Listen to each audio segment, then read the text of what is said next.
Study the following information carefully and answer the given questions. Point A is 5 meters to the west of point B. Point C is 4 meters to the south of B. Point Y is 7 meters to the east of point C. Point D is 3 meters to the east of point B. What is the shortest distance between point C and D? Options are Option A 4 meters, Option B 5 meters, Option C 6 meters, Option D 7 meters, and Option E none of these. Let's draw the diagram based on the information. In the question they given that point A is 5 meters to the west of point B. Here this is point B and point A is 5 meters to the west of point B.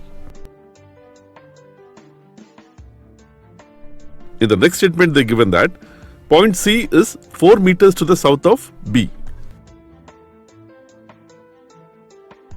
Here this is point B and point C is 4 meters to the south of B.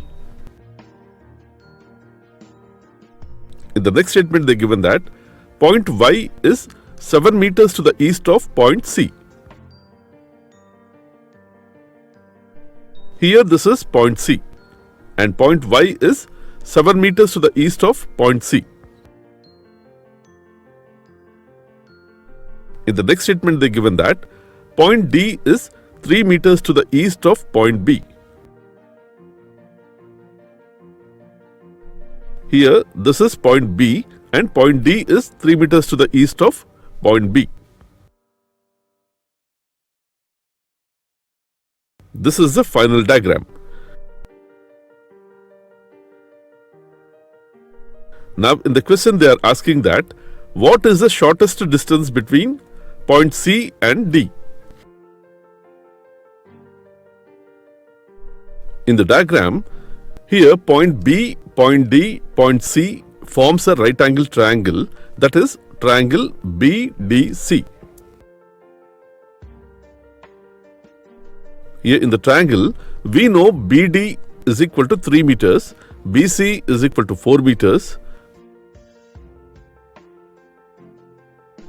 Now we need to find the distance between point C and point D. In the right angle triangle, from the Pythagoras theorem, we know hypotenuse DC square is equal to squares of two sides meet at right angle. Those are BD square plus BC square. DC square is equal to 3 square plus 4 square. DC square is equal to 9 plus 16. DC square is equal to 25. DC is equal to root of 25, that is DC is equal to 5. After solving this, we get the distance between point C and point D is 5 meters. So the answer is option B, 5 meters.